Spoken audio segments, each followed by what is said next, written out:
Good day everyone, welcome to Global Insights, where we bring you the latest on the world's most pressing issues and broader headlines, and today we'll be dividing into the 17 Sustainable Development Goals that were adopted by the world leaders back in 2015 at the historic UN Summit.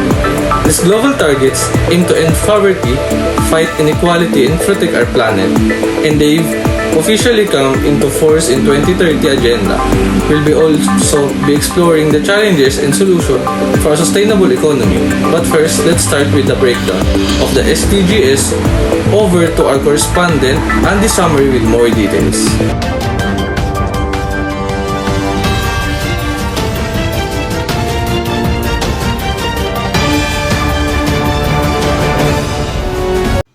Thanks, Bradley.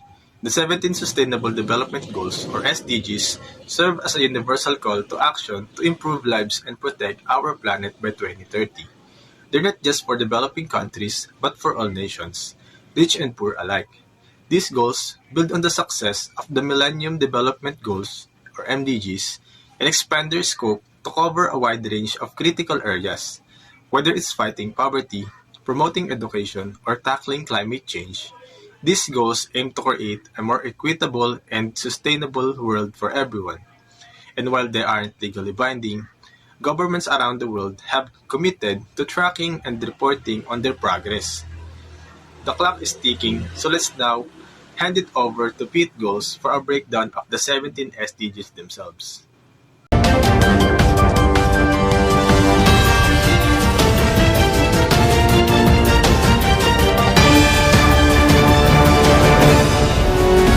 Hi Andy, so let's get right into it. Here are the 17 Sustainable Development Goals. Pete Goals cites the SDGs in a dynamic, engaging manner, displaying the list on screen as he speaks.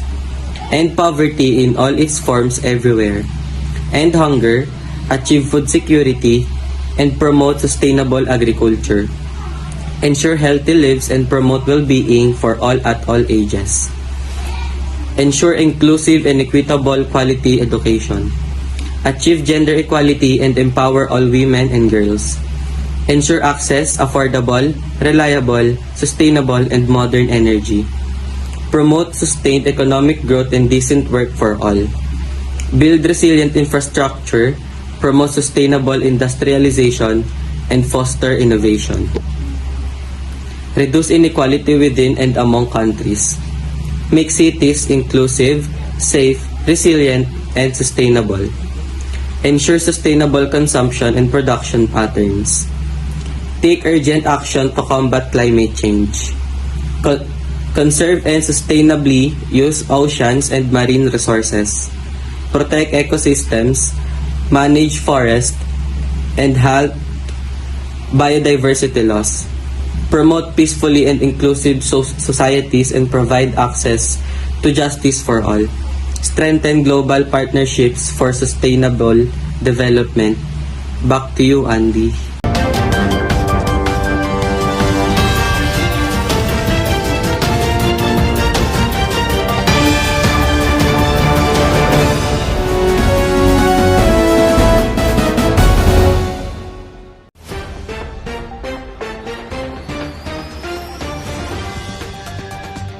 Thanks, Pete. Now let's get an expert to take on the most achievable and challenging of these goals. With us, Professor Wisewords, a renowned expert on sustainable development. Professor, in your view, which of these goals is the most achievable? Thank you, Bahari. In my opinion, the most achievable goal is SDG 4, ensuring inclusive and equitable quality education for all. We've seen tremendous progress in global literacy rates and access to primary education. With continued investment and innovation, this goal is within reach, especially with advancements in technology enabling remote and inclusive learning. That's encouraging. Now, which of these goals do you think is the least achievable? That will be SDG 13, combating climate change. Despite global efforts, the challenge remains immense. Climate change requires unprecedented cooperation and large-scale shifts in energy system, and we're seeing resistance at both the political and social without swift coordinate action, this goal will be very difficult to achieve by 2030.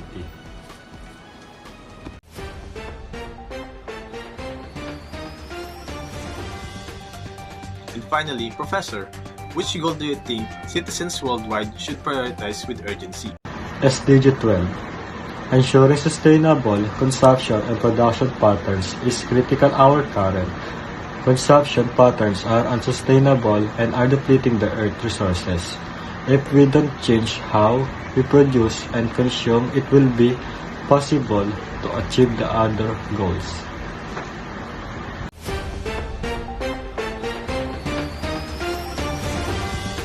Thank you, Professor. Now let's turn to an everyday citizen for their perspective. Joining us is Joe Public, a local resident. Joe, what do you think an ordinary citizen like yourself can do to help achieve these goals? Well, Andy, I think we can all do our part by reducing water, recycling, and supporting business that prioritize sustainability. Little things like saving water and reducing energy use really add up.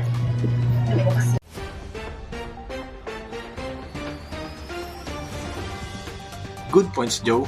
And what do you believe we, as global citizens, should do collectively to fulfill the SDGs?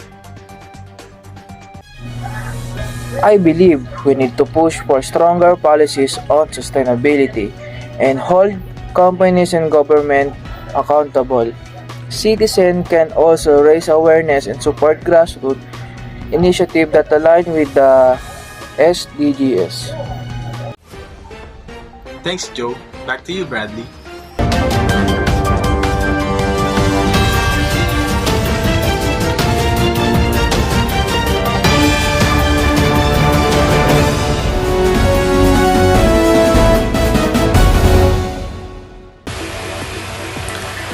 Thanks, Andy. Now let's dive into a topic of sustainable economic system. The first decade of the 21st century was marked by uncertainty in global economy, with financial crisis, rising unemployment, and deepening inequality. These challenges have made up clear that we need a new way of thinking about our economic future. Joining us today are four distinguished experts: Dr. Stable Balance, an economist who is specialized in microeconomic stability; Professor Green Growth, an environmental economist focused on sustainability; Dr. Risk Factor, a political economist specializing in global crisis; Mr. Future Focus, a policy analyst on economic innovation. They'll help us understand the difference between stability and sustainability and how this concept shapes our global economy. Let's start with Dr. Balance.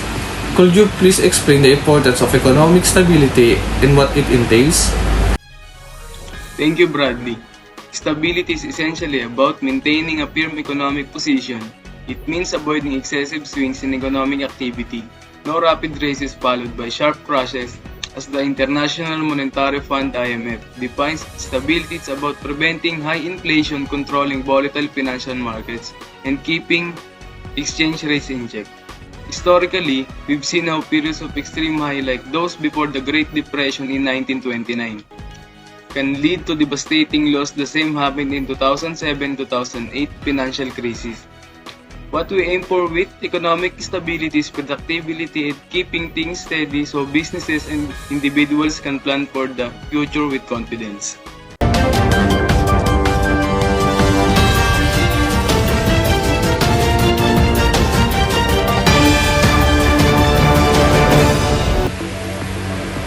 So, it's about creating calm environment in which economies can grow without extreme disruption. But what about sustainability? Professor Greengrowth, how does sustainability differ from stability? Your Professor Greengrowth, your sustainability expert. Great question, Bradley. Sustainability focuses on the long term, especially the capacity of our system to endure over time, while stability is about short term firmness. Sustainability as whether our growth and consumption patterns can be maintained without depleting resources or harming future generation. The Brundtland Report from 1987 defines sustainability as meeting the needs of the present without compromising the ability of future generations to meet their own needs. It's not just about economic growth, but about growth that preserves the environment and social equity. Can takes of the fossil fuel, relying on them might stability for energy market in the short term, but it's not sustainability in the long term because we're depleting finite resources and contributing to climate change.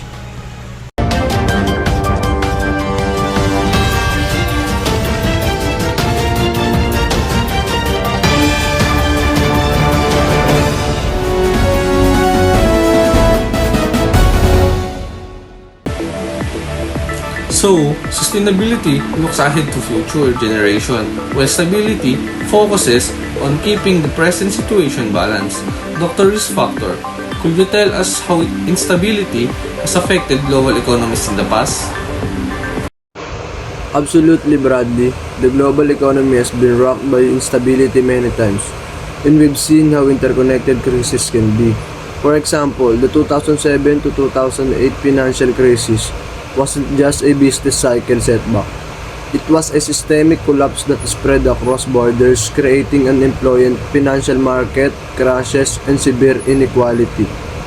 What's critical is understanding that instability often arises from a lack of regulation or risky financial practices, which can affect the entire population. The aftermath of this crisis can last years, causing economic suffering, especially among the middle and lower classes. That's why there's a growing call to move towards sustainable system so that we aren't repeatedly rebuilding from the ground up.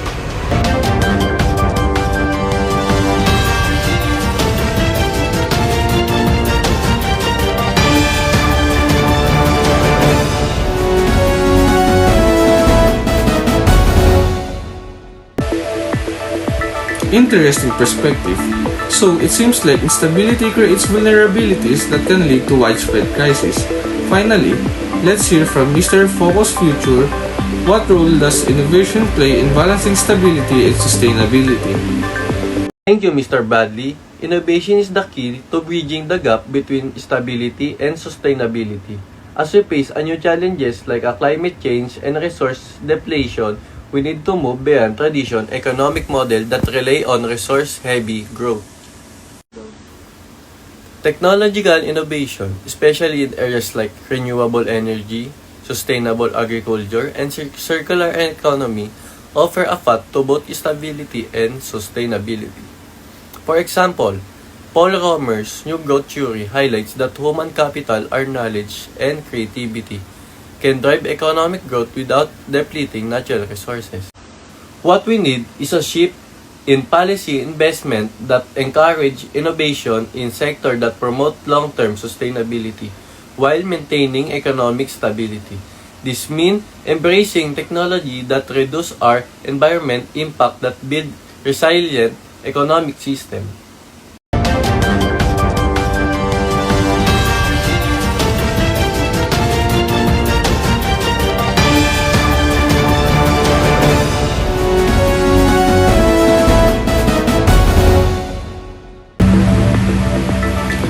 Thank you, Mr. Focus Future.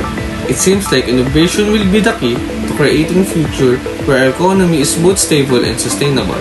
To summarize, stability helps maintain balance in short term, while sustainability ensures that our economy can continue for generations to come.